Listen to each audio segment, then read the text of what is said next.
Welcome প্রিয় ছাত্রছাত্রীরা, আমি রাকেশ কুমার চন্দ্র আজকে হাজির হয়েছি ক্লাস 10-এর জিওগ্রাফি পড়াবো বলে। ক্লাস 10-এর জিওগ্রাফির খুব গুরুত্বপূর্ণ একটা অংশ হিমবাহের ক্ষয়কার্যের ফলে সৃষ্ট বিভিন্ন ভূমিরূপ, সেটা আজকে আমি তোমাদের সামনে পড়াবো। বঙ্গীয় ভূগোল মঞ্চের আমন্ত্রণে এই ভিডিওটা আমি তৈরি করেছি। যদি আমাদের চ্যানেলটি ভালো লেগে থাকে তাহলে অবশ্যই সাবস্ক্রাইব করবে এবং যদি কোনো প্রশ্ন থেকে থাকে তাহলে অবশ্যই কমেন্ট সেকশনে গিয়ে জানাবে। আমি বর্তমানে রাজাপুর দক্ষিণবাড়ি হাই স্কুলের অ্যাসিস্ট্যান্ট টিচার। এর আগে কাজমলি নিগনা এসসি হাই স্কুলের অ্যাসিস্ট্যান্ট টিচার ছিলাম। এখন তোমাদের আমি পড়াবো কিভাবে হিমবাহের ক্ষয়কার্যের ফলে বিভিন্ন ভূমিরূপ সৃষ্টি হয় সেই সম্পর্কে। প্রিয় ছাত্রছাত্রীরা, যে প্রশ্নটা মাধ্যমিক পরীক্ষার সময় আসে সেটা হচ্ছে হিমবাহের ক্ষয়কার্যের ফলে কি কি ভূমিরূপ গঠিত হয়, চিত্র সহ আলোচনা করো। মেনলি 2টি বা 3টি ফিচার্স আঁকতে বলা হয়। আমি এখানে 9টা ফিচার্সই দেখাবো যেগুলো হিমবাহের ক্ষয়কার্যের ফলে গঠিত হয়। আগে আমরা জেনে নিই যে হিমবাহের ক্ষয়কার্যের ফলে কি কি ভূমিরূপ গঠিত হয়। প্রথমেই হচ্ছে কড়ি বা সার্ক, তারপর হচ্ছে এরিটি বা অ্যারেট বলা হয়, পিরামিড চূড়া বা পিরামিডাল পিক বা হর্ন বলা হয়, কর্তিত শৈলশিরা বা ট্রাঙ্কেটেড স্পার, তারপর হিমদ্রোণী বা গ্লেসিয়াল ট্রাফ, ঝুলন্ত উপত্যকা বা হ্যাঙ্গিং ভ্যালি, রসে মতানে তৈরি হয়, এছাড়া টিলা ও পুচ্ছ যেটাকে আমরা ক্র্যাক ও টেল বলে থাকি, এছাড়াও ফিয়ট উপকূলের সৃষ্টি হয়। আমরা জানি যে হিমবাহ প্রধানত 2টি প্রক্রিয়ায় ক্ষয়কাজ করে থাকে। একটি হচ্ছে উৎপাটন প্রক্রিয়া আর একটি হচ্ছে অবঘর্ষ প্রক্রিয়া। এই 2টি প্রক্রিয়ার মাধ্যমে কিন্তু এই এতগুলি ভূমিরূপ তৈরি হয়ে থাকে।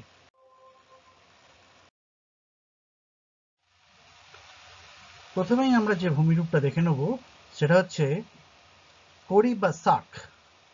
এই যে ছবিটা আমরা দেখতে পাচ্ছি, এখানে কড়ি বা সার্কের ছবি দেখতে পাচ্ছি। কিভাবে কড়ি বা সার্ক গঠিত হয় বা কড়ি বা সার্ক কাকে বলে?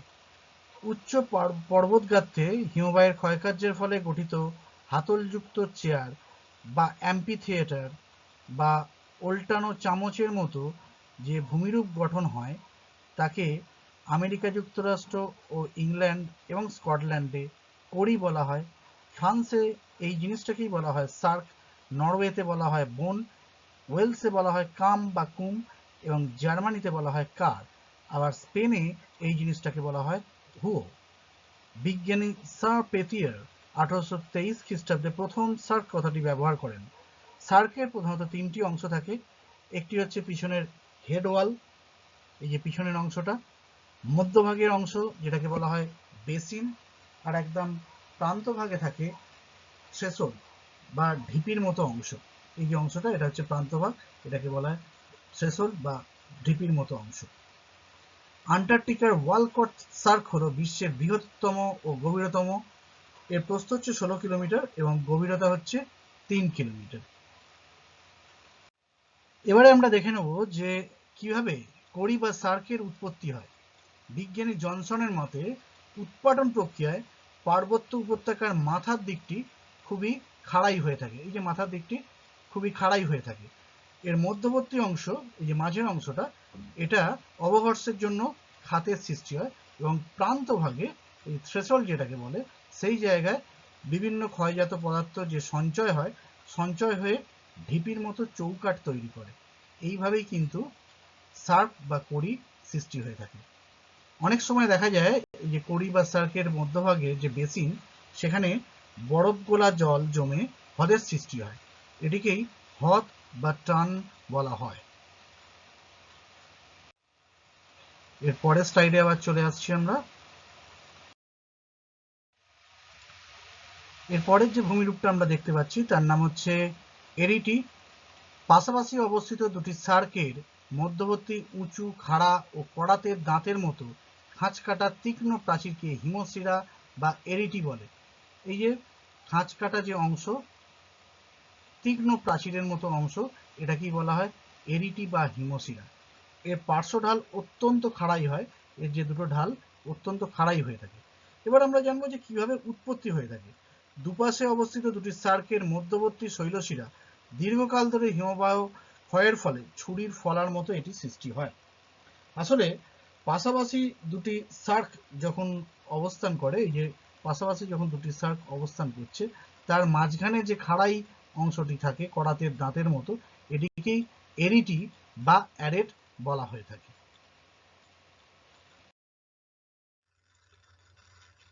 এরপরের যে ফিচার্সটা আমরা দেখব সেটা হচ্ছে পিরামিড চূড়া বা হর্ন। একটি পর্বতশৃঙ্গের বিভিন্ন দিকে 3-4টি সার্ক গঠিত হলে মধ্যবর্তী অংশে পিরামিডের মতো দেখতে যে খাড়া পর্বতচূড়া গঠিত হয় তাকেই পিরামিড চূড়া বা হর্ন বলে। আল্পসের ম্যাটারহর্ন পর্বতের যে হর্ন বা চূড়া, সেই অনুযায়ী কিন্তু পিরামিড চূড়াকে হর্ন বলা হয়ে থাকে। এর চারপাশেই সার্ক বিস্তৃত থাকে।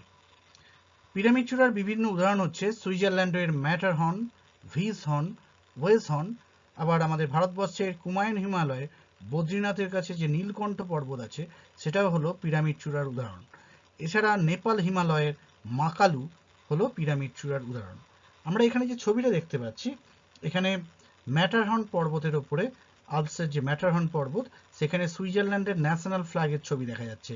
এটা একটা বিশেষ কারণে করা হয়েছিল। রিসেন্টলি যারা করোনা যোদ্ধা, সেই করোনা যোদ্ধাদের শ্রদ্ধা জানাতে বা তাদের সলিডারিটি জানাতে সুইজারল্যান্ড সরকার অভিক্ষেপের মাধ্যমে তাদের ন্যাশনাল ফ্ল্যাগকে এই ম্যাটারহর্ন পর্বতের উপরে ফুটিয়ে তুলেছিল। এটা রিসেন্টলি ফেসবুক, টুইটার এবং বিভিন্ন সামাজিক মাধ্যমে এটা জনপ্রিয় হয়েছিল। যাই হোক, এরপরে আমরা দেখব যে পিরামিড চূড়া কিভাবে উৎপত্তি হয়। একটি পর্বতশৃঙ্গকে ঘিরে বিভিন্ন দিক থেকে 3-4টি সার্ক বিস্তৃত হলে সার্কগুলির শীর্ষ দেয়ালে দীর্ঘকাল ধারাবাহিক ক্ষয়কার্যের ফলে তাদের মধ্যবর্তী অংশে পিরামিডের মতো দেখতে একটি ছুচালো চূড়ার সৃষ্টি হয়। এইভাবেই কিন্তু পিরামিড চূড়ার সৃষ্টি হয়। আসলে হিমবাহের দ্বারা কোনো পর্বতের চারিদিক যদি ক্ষয়প্রাপ্ত হয় এবং তা অত্যন্ত খাড়া ও তীক্ষ্ণ ফলার মতো যদি আকৃতি ধারণ করে এবং সেটা যদি পিরামিডের মতো হয়ে থাকে, তখনই কিন্তু পিরামিড চূড়ার সৃষ্টি হয়ে থাকে।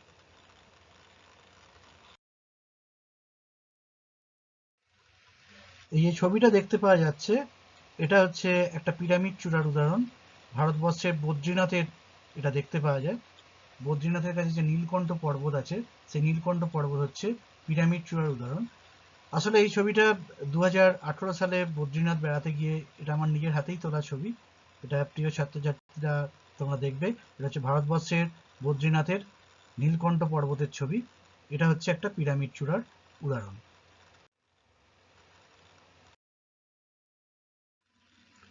এরপরের যে গুরুত্বপূর্ণ ভূমিরূপটা আমরা দেখব সেটা হচ্ছে কর্তিত শৈলশিরা বা ট্রাঙ্কেটেড স্পার। পার্বত্য উপত্যকার উভয় দিক থেকে নেমে আসা ও সম্মুখভাগ উলম্বভাবে কাটা পর্বতের অভিক্ষিপ্তাংশকে কর্তিত শৈলশিরা বা পল কাটা বলে। এগুলি হিমদ্রোণীকে সরলরৈখিক ও চওড়া আকৃতি দেয়। এই যে আমরা ট্রাঙ্কেটেড স্পার দেখতে পাচ্ছি, এই যে স্পারগুলো যখন নেমে আসে তখন হিমবাহের গতিপথের সঙ্গে যখন যদি আড়াআড়িভাবে এটা অবস্থান করে, তখন দেখা যায় যে হিমবাহের ঘর্ষণে এই যে শৈলশিরা ক্ষয়প্রাপ্ত হচ্ছে, এর ফলেই কিন্তু ট্রাঙ্কেটেড স্পার তৈরি হয়। এবার আমরা দেখে নিই যে কিভাবে এই কর্তিত শৈলশিরা উৎপত্তি হচ্ছে। পার্বত্য উপত্যকায় দুদিক থেকে আড়াআড়ি স্পার যদি উপত্যকায় নেমে আসে, হিমবাহ দীর্ঘকাল ধরে স্পারগুলিকে অগ্রভাবে খাড়াভাবে কেটে সরলরৈখিক পথে অগ্রসর হয় এবং এই কর্তিত স্পার তৈরি করে।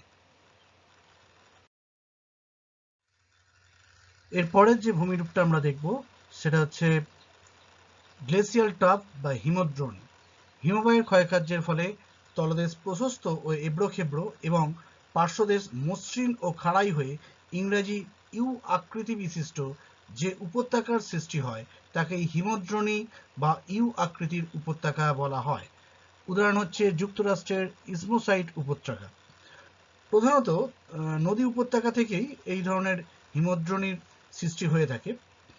কোনো পরিত্যক্ত পূর্বের ভি আকৃতির নদী উপত্যকার মধ্য দিয়ে হিমবাহ প্রবাহিত হলে একই সঙ্গে সমহারে পার্শ্ব ও নিম্নক্ষয়ের জন্য উপত্যকা চড়াই ও খাড়াই হয়ে ইউ আকৃতি বিশিষ্ট হিমবাহ উপত্যকা বা হিমদ্রোণীর সৃষ্টি হয়ে থাকে। আচ্ছা, এবার আমরা দেখব হিমবাহের এই হিমদ্রোণী বা ইউ শেপ ভ্যালির বেশ কিছু বৈশিষ্ট্য।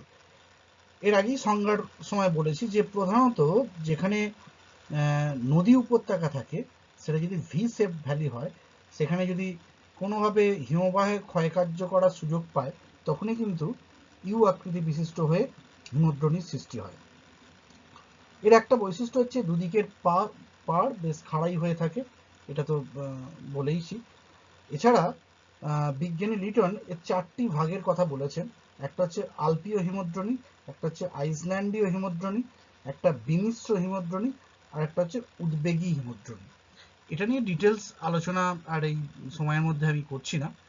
তবে স্টুডেন্টদের ক্ষেত্রে বলবো যে যখনই পরীক্ষার সময় লিখবে, তখনই চেষ্টা করবে যে এরকম ছবির পাশে ডায়াগ্রাম দিয়ে লেখার চেষ্টা করবে।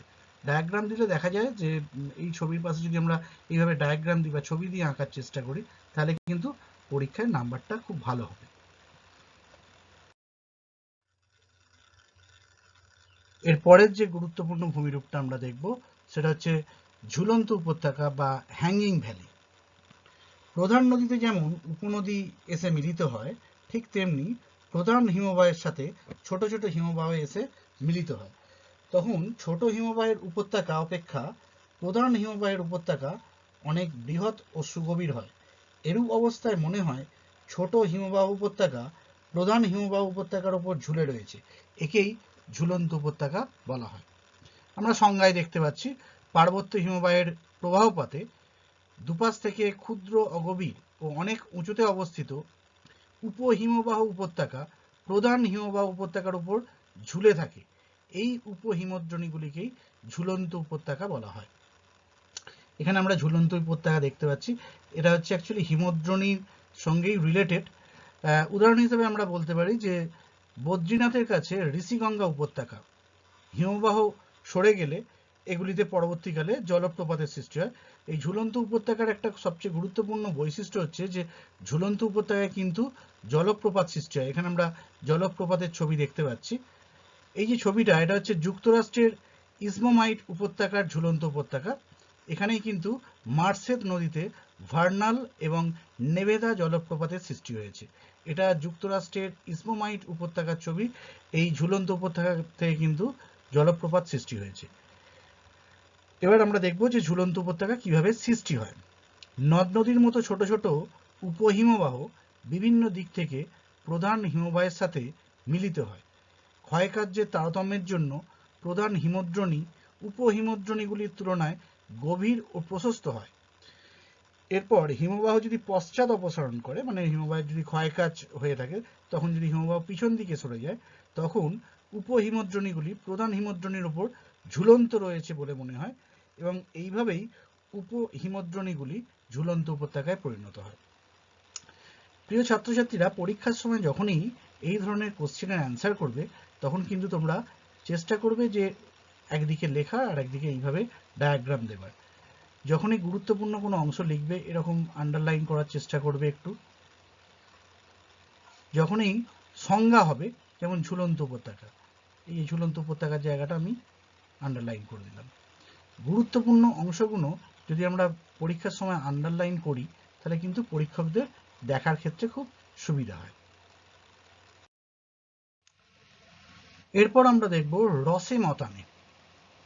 হিমবাহ উপত্যকায় উঁচু ঢিপির মতো শিলাস্তূপের প্রতিবাদ অংশ মসৃণ ও কোমঢালু হয়ে এবং অনুবাদ অংশ এবড়ো খেবড়ো খাঁচকাটা ও খাড়া ঢালু হলে তাকে রসে মতানে বলে। এটা ভূবিজ্ঞানী, ফ্রান্সের বিখ্যাত ভূবিজ্ঞানী হরাস বেনেডিক্ট ডি সসের 1804 খ্রিস্টাব্দে প্রথম এই শব্দটি ব্যবহার করেন। ভূবিজ্ঞানী যেটা বললাম, হরাস বেনেডিক্ট ডি সসের প্রথম 1804 খ্রিস্টাব্দে এই রসে মতানে শব্দটি ব্যবহার করেন। আসলে দূর থেকে দেখলে এই ভূমিরূপটাকে মনে হয় যে একটা ভেড়া হয়তো শুয়ে আছে বা শয়নরত ভেড়ার মতো দেখতে লাগে, তাই এই ভূমিরূপটাকে অনেক সময় শিপ রকও বলা হয়। এর দৈর্ঘ্য প্রায় 20 মিটার পর্যন্ত হয়ে থাকে। উদাহরণ হচ্ছে যুক্তরাষ্ট্রের, মানে মার্কিন যুক্তরাষ্ট্রের ক্যালিফোর্নিয়ার ল্যাম্বার্ট ডোম। এছাড়া আমাদের কাশ্মীরের ঝিলাম নদীর উপনদী লিডার উপত্যকাতেও এই রসে মতানে দেখতে পাওয়া যায়। এরপরে আমরা দেখব যে কিভাবে রসে মতানের সৃষ্টি হচ্ছে। এটা খুব গুরুত্বপূর্ণ।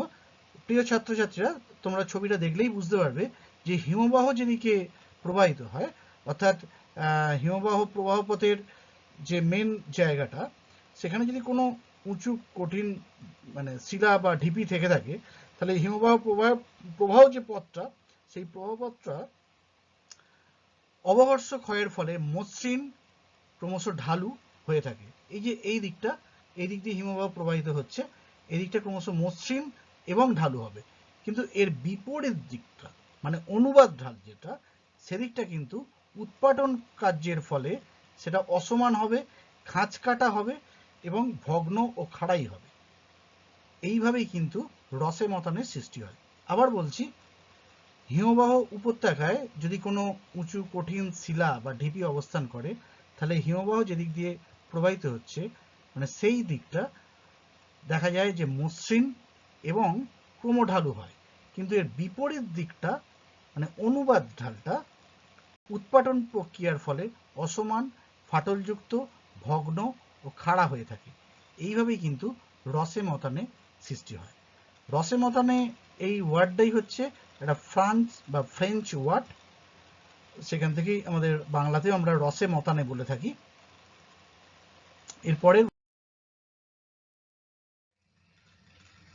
এরপরে 8 নম্বর ভূমিরূপটা আমরা দেখব, ক্র্যাক ও টেল, বাংলায় যেটাকে বলে টিলা ও পুচ্ছ।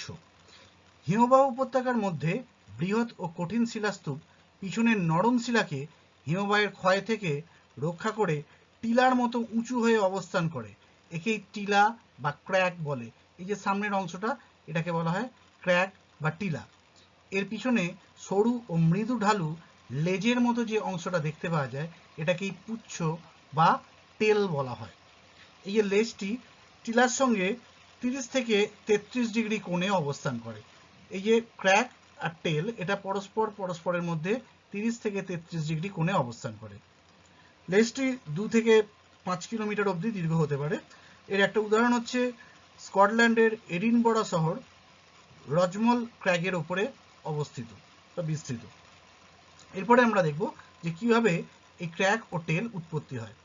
উপত্যকায় যদি আগ্নেয় উদ্ভিদের বৃহৎ ও কঠিন শিলাস্তূপ খাড়া ঢাল বিশিষ্ট উঁচু ঢিপির মতো অবস্থান করে টিলা বা ক্র্যাক সৃষ্টি করে। টিলাটি তার পিছনের নরম পাললিক শিলাকে হিমবাহের ক্ষয় ও বহন থেকে রক্ষা করে এবং নরম শিলাখণ্ডগুলি সরু ও মৃদু ঢালু লেজের মতো অবস্থান করে পুচ্ছ বা টেল সৃষ্টি করে। আসলে হিমবাহের গতিপথে যদি কোনো কঠিন শিলা অবস্থান করে, এই যে সামনেটা হচ্ছে এই যে ক্র্যাক যেটা, সেটা হচ্ছে কঠিন শিলা। যে যদি কঠিন শিলা অবস্থান করে, তখন সেই কঠিন শিলাটা পিছনের নরম শিলাকে হিমবাহের আঘাত থেকে রক্ষা করার জন্য সবচেয়ে বেশি ক্ষয়ভার বহন করে। অর্থাৎ কঠিন শিলাটা ক্ষয়প্রাপ্ত হলেও এই যে নরম পিছনের শিলাটা খুব বেশি ক্ষয়প্রাপ্ত হয় না। এটাকেই ক্র্যাক ও টেল বলা হয়।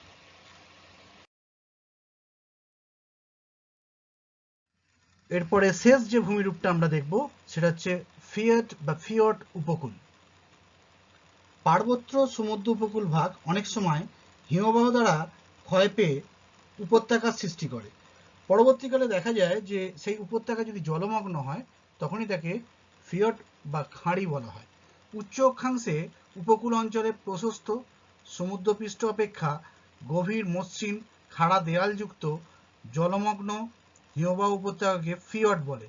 ক্ষুদ্রাকার ও অগভীর ফিয়র্ডকে আবার ফিয়ার্ড বলা হয়।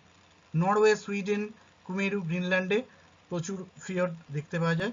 আমরা জানি যে নরওয়েকে ফিয়র্ডের দেশ বলা হয়, আর সুইডেনকে ফিয়ার্ডের দেশ বলে। ফিয়র্ডের আকৃতি একটু বড় হয়, আর ফিয়ার্ডের আকৃতি একটু ছোট হয়। কিভাবে উৎপত্তি হয়? উচ্চ অক্ষাংশে মহাদেশীয় হিমবাহ উপকূল ভাগে বিস্তৃত হয়। উপত্যকা সমুদ্রপৃষ্ঠ অপেক্ষা অধিক গভীর পর্যন্ত কর্তিত হয় এবং সমুদ্র জলে নিমজ্জিত হয়ে ফিয়র্ড সৃষ্টি করে। ফিয়র্ডের উদাহরণ হচ্ছে নরওয়ের সজনে ফিয়র্ড। এই যে ছবিটা আমরা দেখতে পাচ্ছি, এটা হচ্ছে নরওয়ের সজনে ফিয়র্ড। নরওয়ের সজনে ফিয়র্ড হলো পৃথিবীর গভীরতম ফিয়র্ড। প্রিয় ছাত্রছাত্রীরা, পরীক্ষার সময় যখন তোমরা উত্তরগুলো লিখবে, অবশ্যই সংজ্ঞা, উৎপত্তি বা বৈশিষ্ট্য এবং উদাহরণ দিয়ে লেখার চেষ্টা করবে।